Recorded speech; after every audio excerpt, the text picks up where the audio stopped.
And here we go, guys. Picks and bans. SKT versus TSM. And there's the ban, of course. Banning out Dyrus seems to kind of be the order of business, but there's a ban thrown at Marin. Team Solomid has to be careful here. They already see the Sion ban, so they must either expect Maokai to be a ban or a first pick for Marin, who's of course a fantastic Maokai player himself. Yeah, he's something like 13-1 on Maokai right now. Decides to ban their way, but they should expect this to happen. So by banning out top laners themselves, you might end up in that situation where Dyrus also runs out of a few picks. Kalista has to be the last ban for Team Solomid now. And interestingly, SK Telecom, so they are going to go with the same bans that we saw against TSM by Fnatic. Earlier today, those are the 3 champions that Dyrus played over the course of the NALCS playoffs. And will Team Solomid try and leave Kalista open until SKT? Either you take the Gnar as a first pick or you take the Kalista. We take the other one on our side, because in terms of jungle here, there's both Rek'Sai and Nuno for Bengi. You take Kalista and then you take Hecarim in response. Oh, so. I agree. SKT should take the Kalista pick, but listen, what TSM is trying to do is say, you make that trade. Because whichever top laner you don't get, or whichever pick of Gnar and Kalista, we will grab the other one. That's at least what I'm expecting. Kalista has to go in for Wild Turtle in this situation then. Oh, okay, so we got the first pick of SKT. That's risky, man. For Team Solomid, yeah, it certainly is. Then again, go with that Rek'Sai, though. Then again, we normally don't see Faker play Urgot. No. So they might keep this one and say, okay, we know this is going to go to the AD carry position, and we get the Kalista now from Team Solomid. However, even though we don't see Faker play Urgot, it wouldn't surprise me at all to see him play it in this particular tournament. When he goes to international events, he frequently pulls something new out of his bag of tricks. One of the problems if you do run Urgot mid lane and a tank top is you have a lot of physical damage. It would mean we have to see Corki coming in for Bang as an AD carry then to provide some magic damage. And we're going to have to see if they do log in Gnar, at least Team Solomid would say, okay, if it's going to be Urgot mid lane, Corki would be the expected AD carry for them. But TSM here clearly very happy with this start. They got Hecarim for Dyrus and of course Santorn and Gragas, where he can be very effective in the early game. The problem with playing Hecarim into Urgot is if you play Urgot properly, it's nearly impossible to get a good teleport flank off, because he will just get swapped out the instant that he tries to hit your team from the side, and he'll lose all of his speed and all of his damage. We've seen SKT handle Hecarim really well in the past. Hecarim is also one of these champions who rely on being able to like one-shot an AD carry. You won't do that against an Urgot building a Frozen Heart, having that shield as well. So he's able to stay alive against the Hecarim, meaning there's going to be less targets for Dyrus to one-shot. But I like the way this pick and ban phase has been going. At first with SKT that's taking Urgot first pick, Team Solomid knowing, okay, we don't have to pick Kalista then in first rotation. That was pretty smart from them. And this lane, Kalista Thresh, is just so strong overall. The fantastic gank pressure having that lane 2v2. Late game as well, when you can throw in that Thresh here. You just have so many ways of playing around with these two champions. It's also worth noting that Bengi is up until this point professionally undefeated on Rek'Sai, 5-0 record so far. So it's been a very effective pick for him. Looks like it will be Kalista Thresh locked in for TSM, a pretty devastating bot lane for Wild Turtle and Lustboy, and one of the final 2 picks going to be for SK Telecom. Hovering over that Alistar right now, and we've seen SKT do this in the past, pulling back, just playing ultra tanky, and it's worked really well for them so far in Korea. And we often see Urgot Alistar as a lane. That does tell me we will get a different mid lane pick for Faker, not the Urgot for him. Yeah, obviously need some AP. Azir and Cassiopeia will be the 2 obvious ones. Right. For Faker, he did show Azir already today. Cassiopeia goes for it himself. Obviously a blind pick for him, and what can Bjergsen pick into it in this situation? This is really kind of ideal for him, you know, being able to pick whatever you want that you think will work best against Faker's Cassiopeia. Yeah, I quite like Azir into Cassiopeia as a lane matchup if Bjergsen wants to play it. Obviously very skill focused in there, but I will give the edge to Azir because of the fact he can outrange the Cassiopeia. And he has that all-in potential with the ulti as well. You gotta be careful though, because you know Faker's gonna run that Ignite. He doesn't know that Cleanse is a summoner spell, I'm pretty sure. Very true. Well, he will be the target though in team fights. I mean, you're not gonna dive the Urgot if you're the Hecarim. It's gonna be straight at Faker every single time. It's another thing to keep the Hecarim from coming in though, you know? It's very true. That's very true. So Ziggs, I might see him take that a little bit safer. I've been playing quite a... This is honestly a very, very good pick into Cassiopeia. What I like about Ziggs in this matchup, or against Cassiopeia, is the fact that Ziggs offers so much zone control with the minefield, with the satchel, and obviously Cassiopeia is a fairly low-range mage who has to get close, constantly be able to spam her Twin Fang. You can stop that in teamfights if you have proper minefields and satchels from the Ziggs here. And basically also the backline threat you do have with your ulti, making it very tough for Faker to position himself, because he's gonna be the guy Dyrus is gonna jump towards, the ulti from Bjergsen is gonna fly there. You might even see Lostboy being thrown in the face as well to try and take him down in the start of the fight.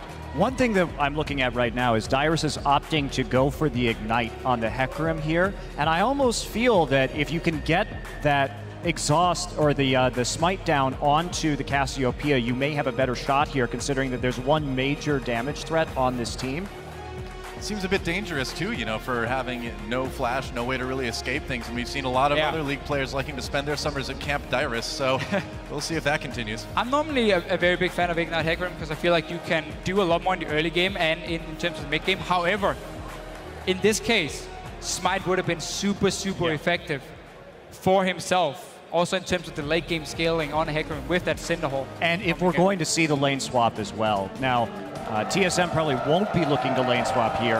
I don't think we'll see a lane swap, simply because I don't like Urgot in lane swaps, and I see very, very few teams ever opt to do that. Normally when they run like Alistar or Urgot together, they just sit and farm, get the tier on Urgot, then they start being a bit of a bully, and then they take standard lanes instead of swapping the Urgot around. All right, and of course, tweet at us who you think is going to win. Hashtag SKT win or hashtag TSM win. It is time, guys, to get into the game. Welcome to Summoner's Rift. SK Telecom T1 versus Team Solo Mid. Our final game here in day one of the mid-season invitational.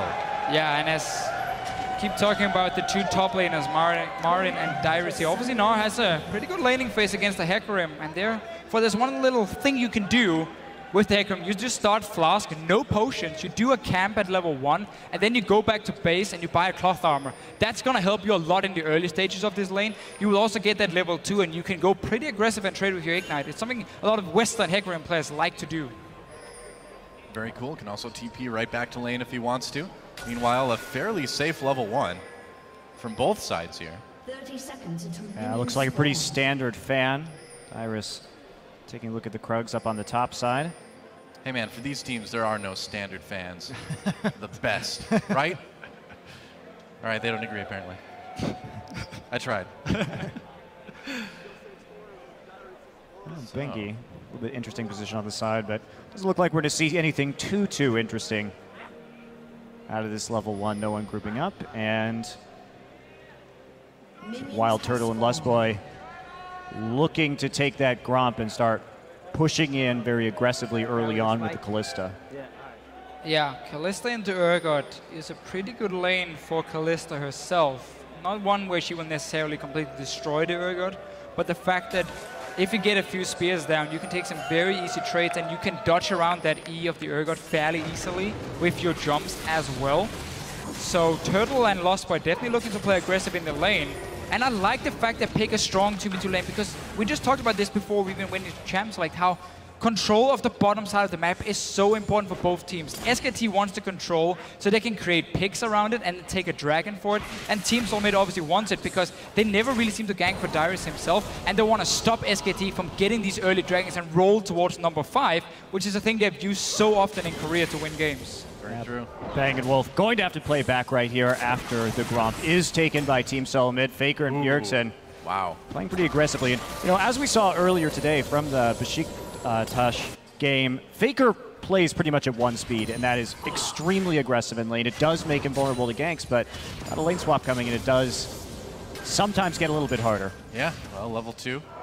Gotten a little bit earlier for TSM here, and we'll see if they can press that advantage. Look at Dyrus. Boots. Oh, boots, okay. After. I think cloth armor is so much better against Gnar in the lane, just to have a bit more sustain that way through the armor.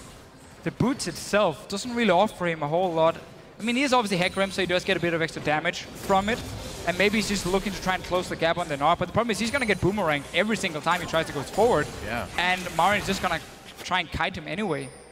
And pushing so far up in lane, too, without any sort of escape summoners makes him a little bit vulnerable, as Bengi may demonstrate right now. Coming through, Dyrus already low. There's a knockup. Dyrus in big trouble. First blood goes to SKT. Bengi, he was a bit too far up, wasn't he? So if we take a look at the pathing right there, starting on the red buff, going right for the blue buff after taking the Raptors. So he was a little bit fast right there, but even so, Dyrus caught a little bit unawares, and you have to be so considerate about that gank path as you push up to the turret. Yeah. But Marin gets him right where he wants him. Well, Marin baiting really well too. Even got the ignite out of Dyrus, kind of in a little bit of desperation too.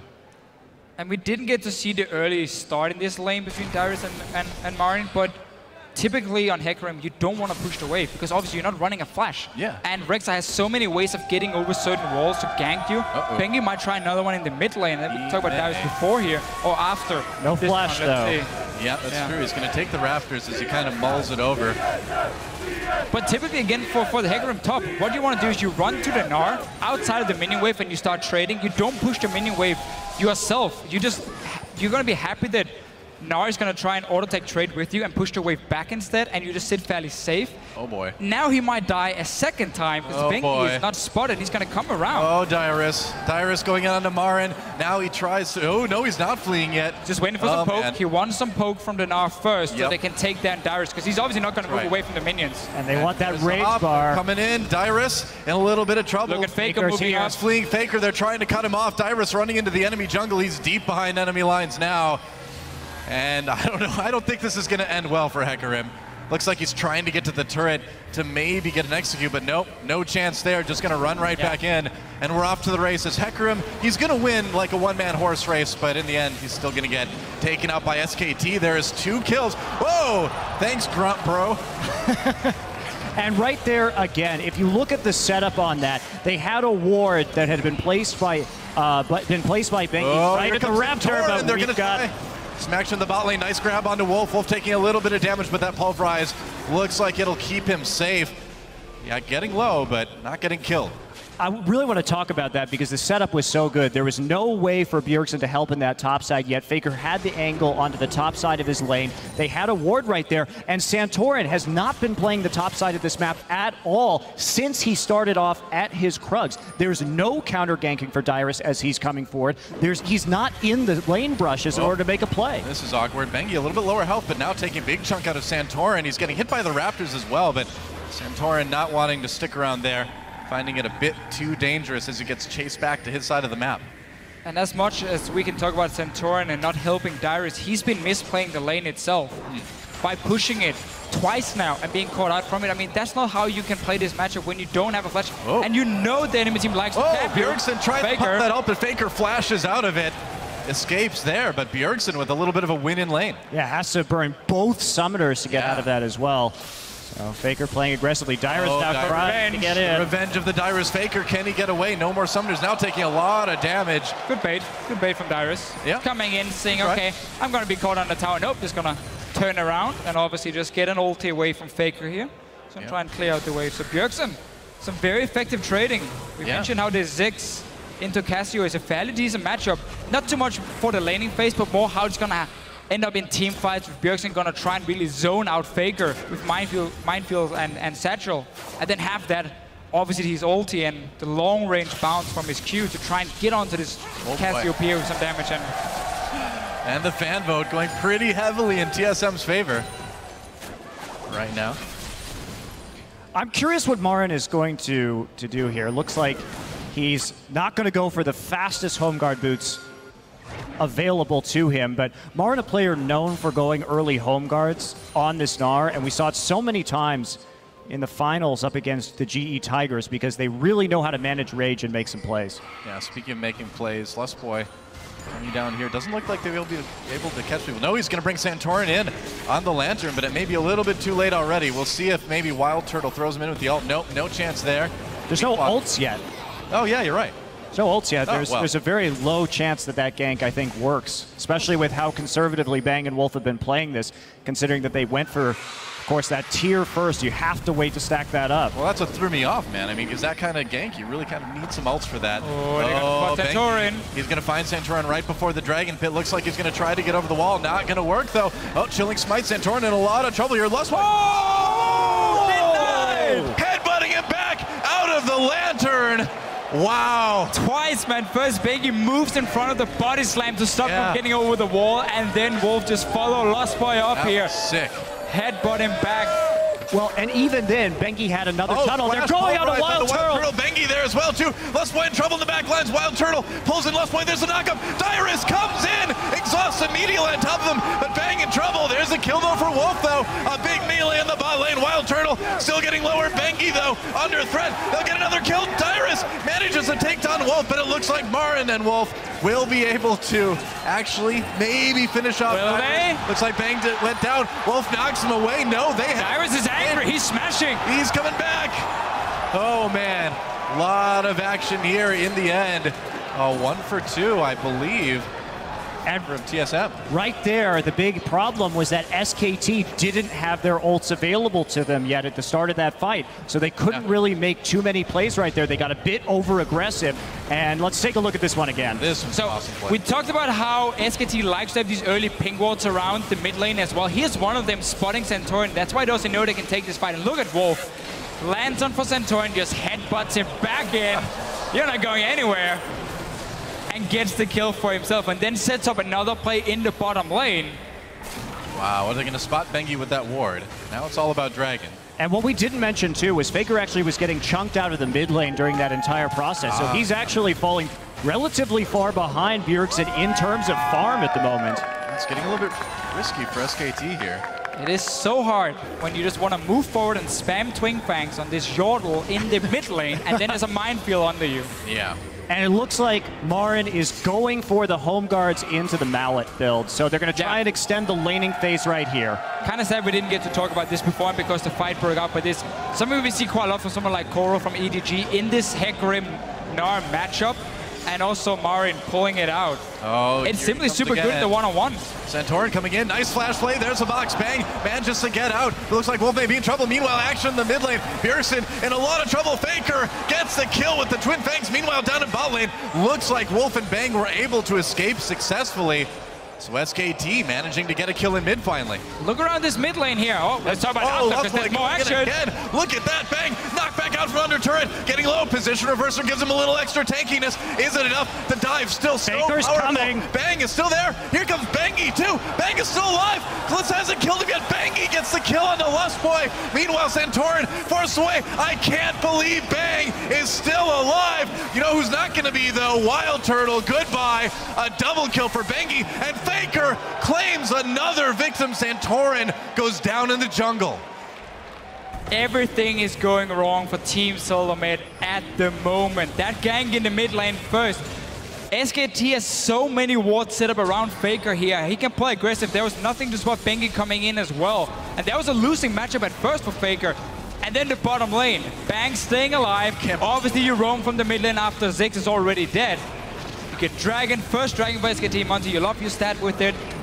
Such a good situation now for them. Yeah, if we take a look at this too, Bang gets knocked out, but immediately position reverses. Santorin has no more mana here. Wolf gets the exact right headbutt in this situation. They'll lantern him back in, but he has that shield that he's going to pull back up, and Bengi coming in at the right time as well. Turtle doesn't actually manage to get the lantern. He stays too long on the other side and gets separated from his team. He got too greedy for that kill on Bang. We'll probably jump right into Bengi and Faker anyway. And ended up dying for himself. I didn't get to see when he used the Rend, but clearly didn't get the kill on Bang when he did. So I'm not sure if he just tried to pop a little bit too early and therefore lacked the damage for it, or we're expecting to get the reset at first and then go for the second one as Santorin. Getting harassed more in the jungle, gonna take the lantern out. Man, I gotta say, you know, people were calling Wolf the weak link on this team coming into this event, but he has not been that this game. And now really the problem for Team Solomed is, at first, they were trying to make a few plays on the bottom side. They got a kill with Dyrus coming in. That backfired completely. So now SKT in every single lane has gained some sort of advantage, except for maybe if you look at the two AD carries, but then everyone else has just gotten the kills. And because Marin is building Frozen Mallet, and he's gonna be this one-on-one against Dyrus over and over, Dyrus won't be able to touch him because of the Frozen Mallet.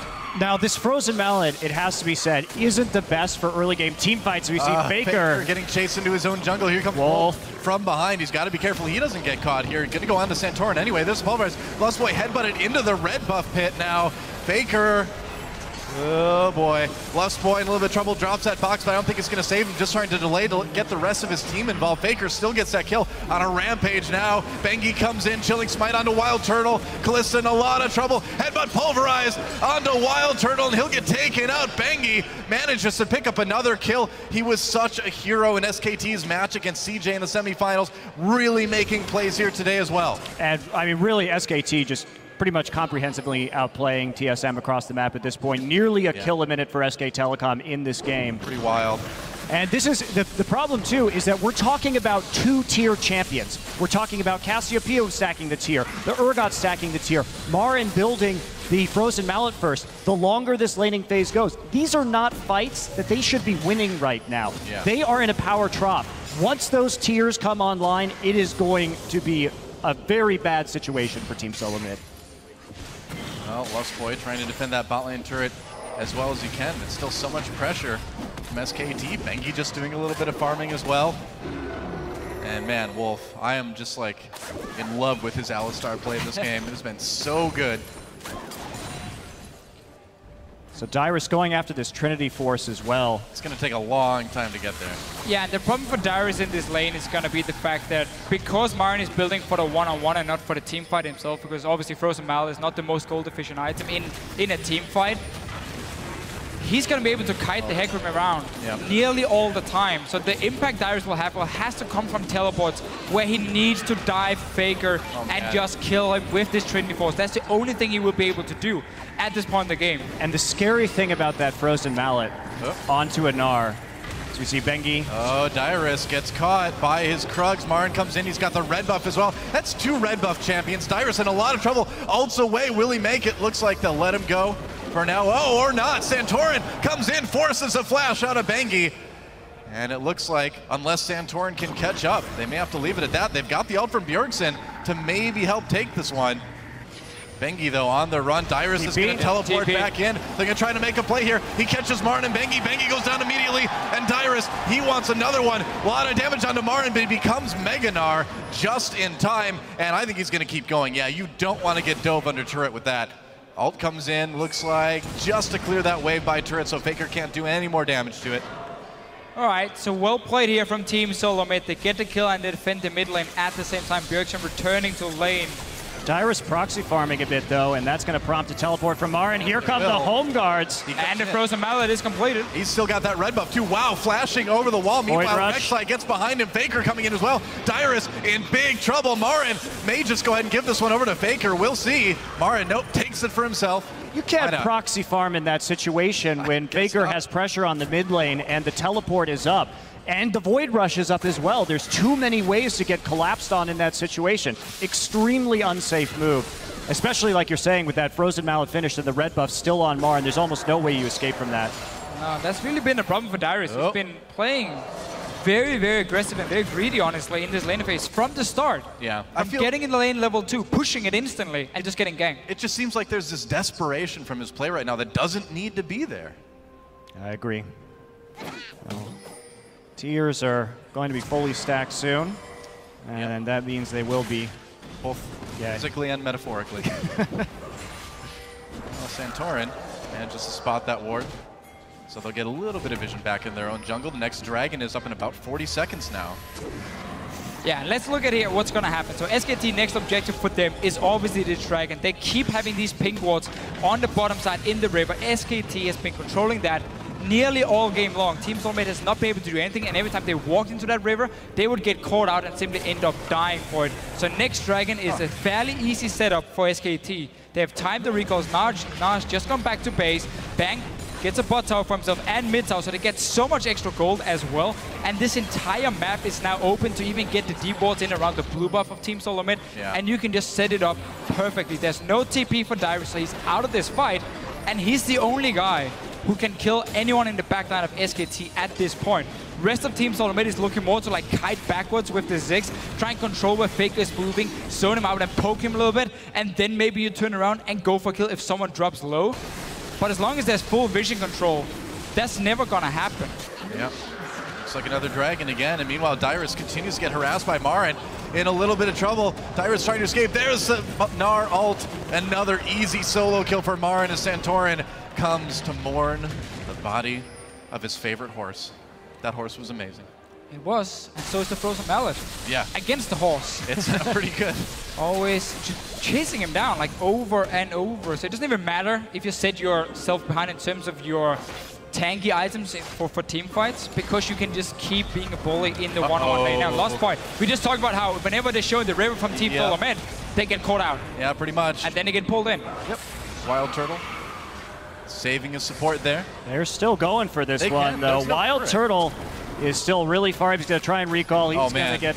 wrong part of the brush. Oh, he canceled his recall. Saw Bengi coming in big trouble now, doing a lot of damage to Bang, though. Bengi manages to make something happen. Position reverser, and he gets out on the lantern, but there's Wolf right there, getting a bit bloodthirsty. Bang gets the kill anyway, and now Lustboy with that exhaust on him is in a lot of trouble. SKT getting another easy kill. It's 15-3 now. Bjergsen finally able to get the first turret of the game for TSM, but things are still really looking grim.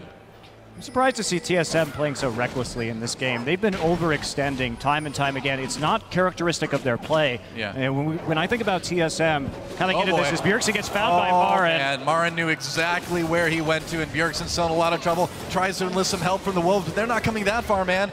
They live in that little den. Another kill for Marin. And Dyrus continuing to try to take that top turret. Looks like he might be able to now, but... TSM has been such a methodical team over the course of the NALCS playoffs, and the risks that they're taking in this one are just getting punished left and right. Dyrus. Well, we know how this one's going to end up. Marin gets another one. He's now 6-0-1 on this Gnar, and you're right, I mean, about TSM. They've been so good, so methodical, all spring split, and in this game right now, I feel like the nerves are getting to him a little bit. Yeah, Marin's going to start a glue factory soon. He's got enough dead horses, it's true. Bengi coming in. And so, more pressure from SK Telecom. Yeah, I mean, at this point, Marin is just going to keep spray pushing. It's kind of clean up from here on out, huh? All game long. Well, it's like for Team Solo Mid, in order for them to come back in this game here, they got to try and have a situation where Dyrus can sit in the one-on-one lane with Marin and just sit there. Not fight or anything, just sit under his tier 2 tower, go back to base when they want to force a fight around, let's say, a dragon if you are Team Solo Mid, get that home guard engaged, and then you need to rely on Bjergsen being able to land poke. He's going to loot and Zeko to maximize his poke damage as well.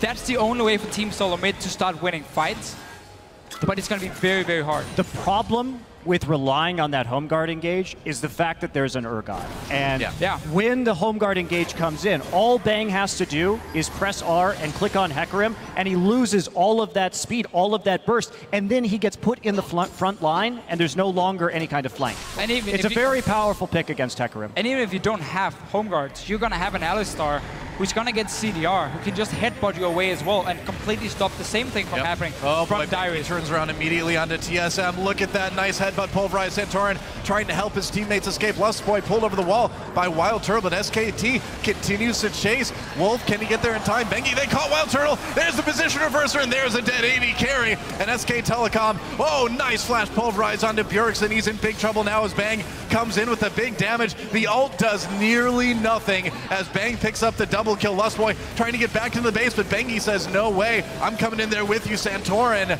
just hanging out right now, checking out the Rek'Sai, waiting for that tunnel cooldown. There we go. Back out again.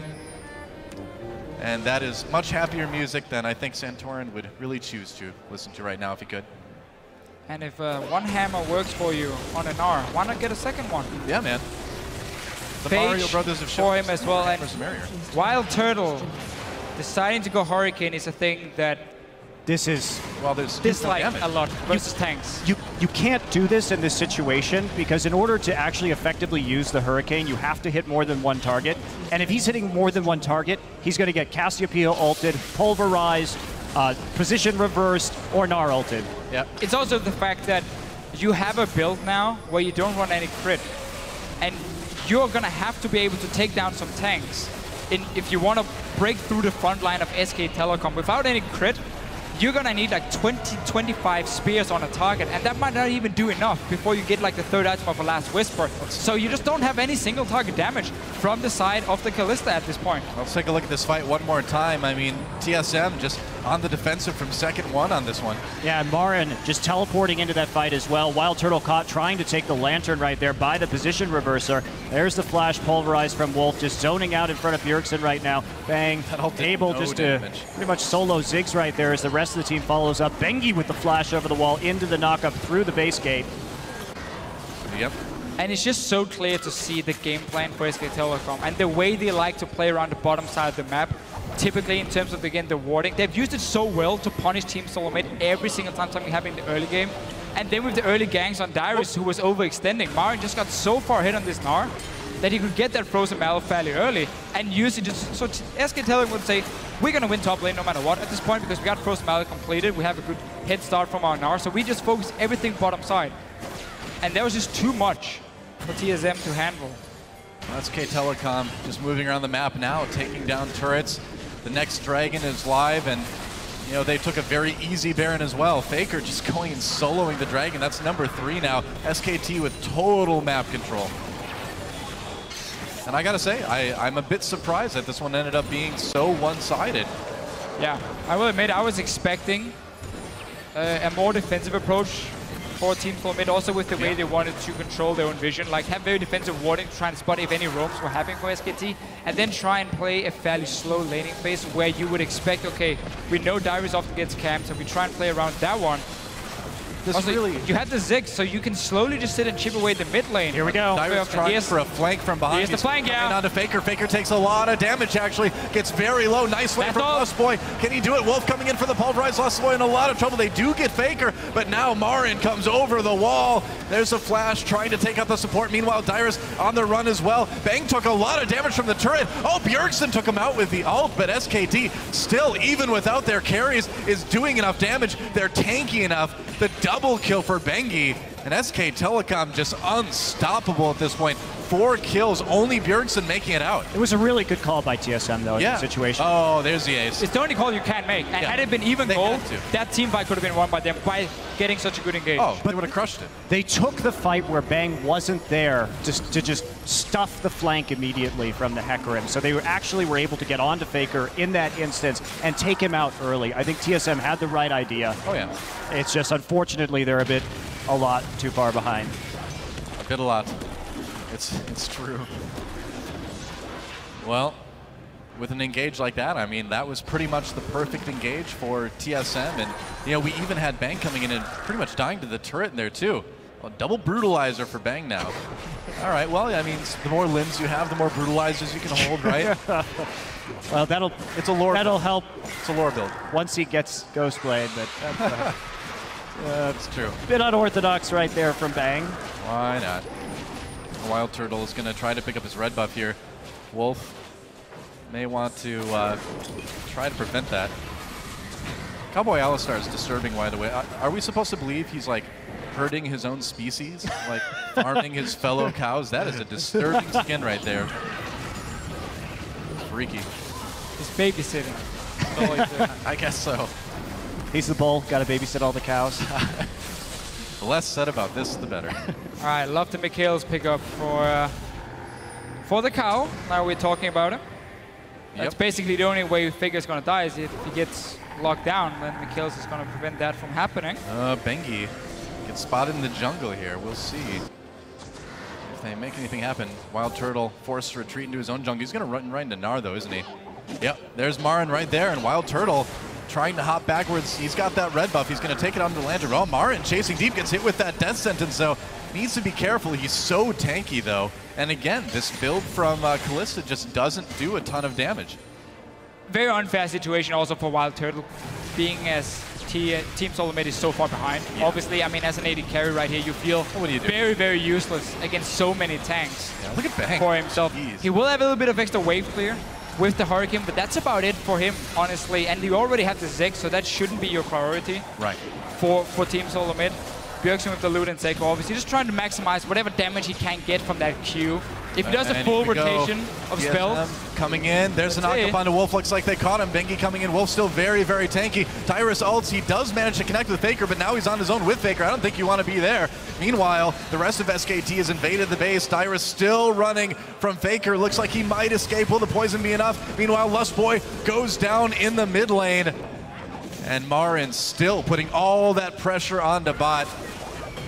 And will Faker actually find Dyrus? I think he will. Oh, no, Dyrus actually made it out. Faker actually opting not to use Ghost on that chase right there. A little bit weird. He definitely could have caught him if he had wanted to use his summoner, but instead holds onto that one for a little bit longer. Ziggs ult still clearing out these waves, so SK Telecom hasn't actually really cracked this base yet, but they will on this one. Well, yeah, there goes the inhibitor turret right now, and it looks like the inhibitor is pretty vulnerable at this point. They're going to back off, just playing it safe. Bengi coming in to one of his tunnels basically right at TSM's front door, but Dragon up in a minute 30, Baron up in a minute. SK Telecom, this is the time for them to pull back, play it methodically. You don't want to give any chances to TSM at this point. Yeah, just wait for Baron to respawn. Right. Play around it once again. You had such a good pink ward setup before near it, and then you warded off the jungle of Team Solo mid. Now chilling smite onto Dyrus. They're going to try to slow him down. Marin about to go Mega Gnar as well, too. Not a lot of members of TSM there. Lustboy could come in to help with the Lantern. Nope, everybody from TSM coming down to support that. But again, it's just chunking people out. It's just keeping them back and trying to help keep control of the map to easily go back and take a Baron or a Dragon a little bit later. Always keep every single minion wave pushed up. Yep. So you know that there's 3 lanes they have to defend. And if they ever show without a teleport, without a global, well, then you just go straight for this Baron, which is spawning in 10 seconds from SKT's side. And I mean, worst case almost for SKT is that teams want to try and go out and stop it, and then you just get an open fight, which is also what you want, because you want to get the Ziggs away from these towers, so he doesn't just sit and wave clear. So there's barely any win-win situation, except Ziggs ulti, stealing Baron, calling it right now. All right, you called it, Fischio. I'm holding you to this. Oh, Marin coming in. You don't expect them to come from your own base, do you? Bengi in a little bit of trouble, or Bjergsen rather. Marin, look at how tanky he is, just kind of 1v4ing at this point. Bjergsen getting so low, out of the fight already. Marin still chasing, he's about to go Mega Gnar. Bjergsen dodges the building, and Marin ults in for the kill. Bang comes in. There's just nothing that TSM can do against SK Telecom. There goes the inhibitor, and SKT, they want to try to get the win here. Will they be able to do it without one carry on TSM? Looks like it might be easy. There goes the first Nexus turret. TSM, perhaps a desperation fight, or will they just let the base go down? Dyrus trying to swing around the outside here, but second Nexus turret gets taken down. Now the Nexus being taken out as well, and SK Telecom with a dominating victory over Team Solo Mid. GG. And this was really the playstyle SK Telecom has used back in Korea so effectively. Same exact game plan. Complete control of the bottom side map from the get-go of this game here. Marin gets a good start in his own laning phase, starts winning one-on-one, plays super aggressive on the Gnar, and you just focus the other 4 members.